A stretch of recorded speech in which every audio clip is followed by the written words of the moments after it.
എല്ലാവർക്കും സ്നേഹവന്ദനം. മനുഷ്യന്റെ അടിസ്ഥാന പ്രശ്നത്തിന്റെ പരിഹാരം എന്താണ്? മനുഷ്യന്റെ അടിസ്ഥാന പ്രശ്നം വസ്ത്രമോ ഭക്ഷണമോ പാർപ്പിടമോ ഒന്നുമല്ല. മനുഷ്യന്റെ അടിസ്ഥാന പ്രശ്നം ദൈവം വെച്ച വ്യവസ്ഥ അവൻ ലംഘിച്ചതിന്റെ അനന്തരഫലമായി പാപം എന്ന അവസ്ഥ അവന്റെ ജീവിതത്തിൽ കടന്നുകൂടി എന്നതാണ് അടിസ്ഥാനപരമായ പ്രശ്നം. ഈ പ്രശ്നത്തിന്റെ പരിഹാരം തേടിയുള്ള യാത്രയിൽ മനുഷ്യൻ അനേക കാര്യങ്ങളെ ഈ ലോകത്ത് ചെയ്തു കൂട്ടുവാൻ ഇടയായി. എന്നാൽ വ്യക്തമാർന്ന പരിഹാരം എപ്രകാരമാണ് ലഭിക്കുന്നത്, ആരിലൂടെയാണ് ലഭിക്കുന്നത് എന്ന് നാം അറിയാതെ പോകരുത്. ആ അറിവ് ദൈവത്തിന്റെ വചനത്തിലൂടെ നമുക്ക് മനസ്സിലാക്കുവാൻ കഴിയുന്നു. വ്യവസ്ഥ നൽകിയ ദൈവം വ്യവസ്ഥ ലംഘിച്ച മനുഷ്യൻ അനുഭവിക്കുന്ന കഷ്ടതകളും യാതനകളും അവന്റെ നഷ്ടപ്പെട്ട സമാധാനവും അവനില്ലാതായ സന്തോഷവും എല്ലാം കണ്ടപ്പോൾ മനസ്സലിയുകയും ഈ മനുഷ്യനെ രക്ഷിക്കണം എന്നുള്ളതായ ആഗ്രഹവും പദ്ധതിയും നിമിത്തം ദൈവം ഒരു വഴിയൊരുക്കുവാൻ ഇടയായി. മനുഷ്യന്റെ അടിസ്ഥാന പ്രശ്നം പരിഹരിക്കുവാൻ ദൈവം വഴിയൊരുക്കിയിരിക്കുകയാണ്. ഏതാണ് ആ വഴി? എങ്ങനെയാണ് മനുഷ്യന്റെ പ്രശ്നം ദൈവം പരിഹരിക്കുന്നത് എന്ന് നാം തിരിച്ചറിയുക. പ്രിയമുള്ളവരെ, ആ പ്രശ്നം പരിഹരിക്കുവാൻ വേണ്ടിയാണ് സാക്ഷാൽ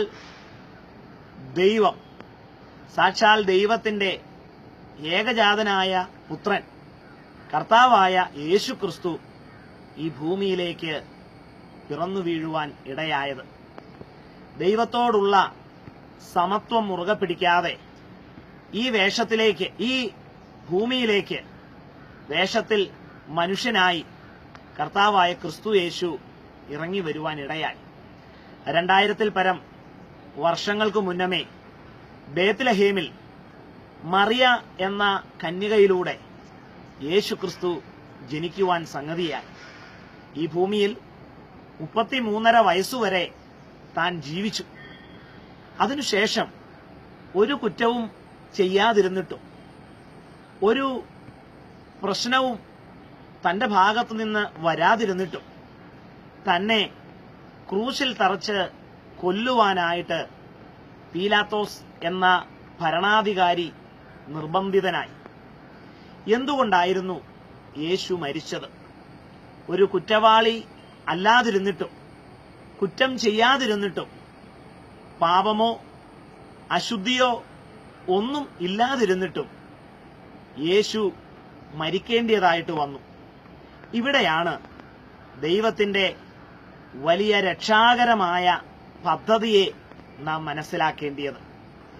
നാം ഓരോരുത്തരും ഈ ഭൂമിയിൽ ഉള്ള സകല മനുഷ്യരുടെയും അടിസ്ഥാന പ്രശ്നമാകുന്ന പാപം എന്ന ആ കാര്യത്തെ ഇല്ലായ്മ ചെയ്യുവാൻ, മാറ്റുവാൻ, തുടച്ചു നീക്കുവാൻ വേണ്ടിയായിരുന്നു പാപമില്ലാത്തവനായ യേശുക്രിസ്തു മരണമടഞ്ഞത്. യേശുക്രിസ്തുവിന്റെ മരണത്തിലൂടെ മറ്റുള്ള എല്ലാ പാപികളുടെയും പാപങ്ങൾക്ക് പരിഹാരം വരുത്തുവാൻ വേണ്ടി പാപികളുടെ പകരക്കാരനായി പാപമില്ലാത്ത യേശുക്രിസ്തു കാൽവറി ക്രൂശിൽ ഇരുകള്ളന്മാരുടെ മധ്യേ യാഗമായി മരിക്കുകയാണ്. പ്രിയമുള്ളവരെ, സ്നേഹിതരെ, നാം ഓർക്കുക, നാം ചിന്തിക്കുക, നമുക്ക് ഓരോരുത്തർക്കും വേണ്ടിയായിരുന്നു യേശു മരിച്ചത്. യേശുവിന്റെ മരണത്തിലൂടെ എന്റെ പാപങ്ങൾ മോചിക്കപ്പെടുകയാണ് എന്ന് നാം ചിന്തിക്കുക. എങ്ങനെയാണ് യേശുവിന്റെ മരണത്തിലൂടെ നമ്മുടെ ഓരോരുത്തരുടെയും പാപങ്ങൾ മോചിക്കപ്പെടുന്നത്? അതിനുള്ള ലളിതമായ വ്യവസ്ഥ ദൈവം വെച്ചിരിക്കുന്നത് യേശു ക്രിസ്തുവിൽ വിശ്വസിക്കുക എന്നുള്ളതാണ്. യേശുവിനെ നമ്മുടെ ഹൃദയം കൊണ്ട് വിശ്വസിക്കുകയും എൻ്റെ പാപങ്ങൾക്ക് വേണ്ടിയാണ് കാൽവറിയിലെ ഉയർത്തപ്പെട്ട ക്രൂശിൽ യേശു മരിച്ചത് എന്ന് ഞാൻ ഹൃദയപൂർവം വിശ്വസിച്ച് അംഗീകരിക്കുകയും ആ വിശ്വാസം എൻ്റെ അധരങ്ങളിലൂടെ ഞാൻ തുറന്ന് സമ്മതിക്കുകയും ഏറ്റുപറയുകയും ചെയ്യുന്നതിലൂടെയാണ് എൻ്റെ ജീവിതത്തിൽ, അല്ല നമ്മുടെ ജീവിതത്തിൽ പാപമോചനം യാഥാർത്ഥ്യമാകുന്നത്. ഈ ശബ്ദം കേട്ടുകൊണ്ടിരിക്കുന്ന ഏവരെയും യേശുക്രിസ്തുവിലൂടെ ലഭ്യമാകുന്ന പാപമോചന അവസ്ഥയിലേക്ക്, വാസ്തവമായ രക്ഷാമാർഗത്തിലേക്ക് ഏവരെയും സ്വാഗതം ചെയ്യുകയാണ്. നിങ്ങൾക്കും ഈ രക്ഷ സാധ്യമാണ്. മനുഷ്യന്റെ അടിസ്ഥാനപരമായ പ്രശ്നത്തിന്റെ പരിഹാരം യേശുക്രിസ്തുവാണ് എന്ന ചിന്തയെ നിങ്ങളിലേക്ക് പകർന്നുകൊണ്ട് ദൈവനാമത്തിന് മഹത്വമുണ്ടാകട്ടെ.